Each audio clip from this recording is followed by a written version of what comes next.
You know, there's a huge shift happening in Canada right now.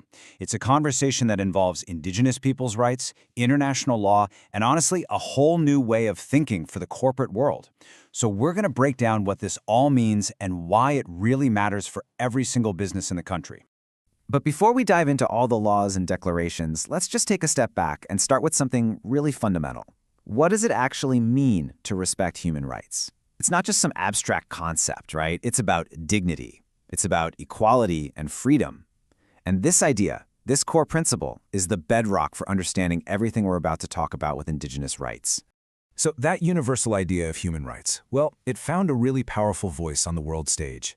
For decades, Indigenous peoples from all over the globe pushed for their unique rights to be recognized. And this is so important. This was never about creating new rights. It was about getting the world to finally acknowledge and affirm rights that have always been there.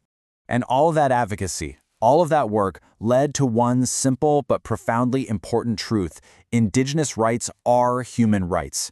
They're not a separate category. They aren't something extra. They are completely intertwined with the fundamental freedoms that belong to every single person. And that single principle, it changes everything. Okay, so how did this global recognition become official? It happened through a key document, and it's an acronym you've probably been hearing a lot lately, UNDRIP. Let's really dig into what it is and why it's such a big deal. So, UNDRIP stands for the United Nations Declaration on the Rights of Indigenous Peoples. Basically, it's the most comprehensive international playbook we have that spells out the rights of Indigenous peoples.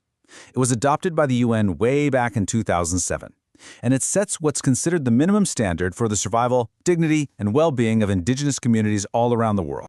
Now, UNDP is really built on 4 core pillars. It confirms the right to self-determination, the right to culture, and the right to lands and resources. But that 4th one, free, prior, and informed consent, or FPIC, wow, that one is a total game changer for the corporate world.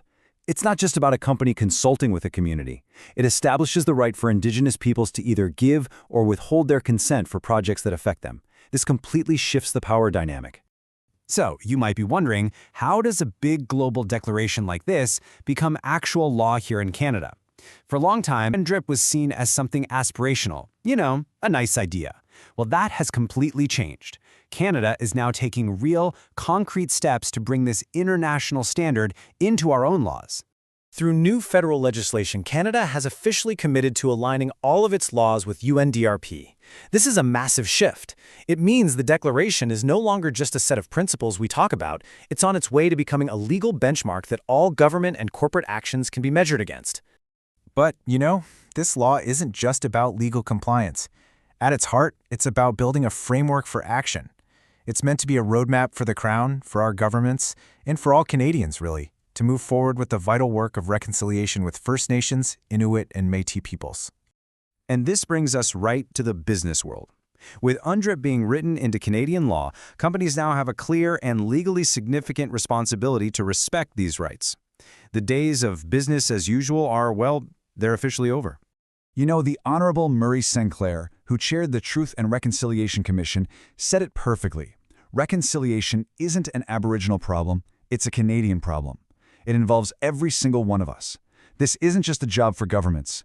The TRC's Call to Action number 92 is a direct call out to the corporate sector to adopt UNDRP, build respectful relationships, and become a true partner in reconciliation. So what does this actually look like in practice? Well, it starts by adopting UNDRIP as a formal framework for your company. Then it means a real commitment to FPIC, which is about creating partnerships, not just ticking a consultation box. This means building respectful, long-term relationships, not just one-off deals. And finally, it's about making sure there's equitable access to jobs and economic benefits. That's what economic reconciliation is all about.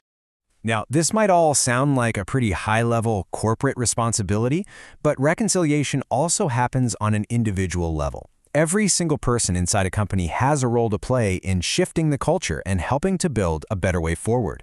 So how can you personally contribute?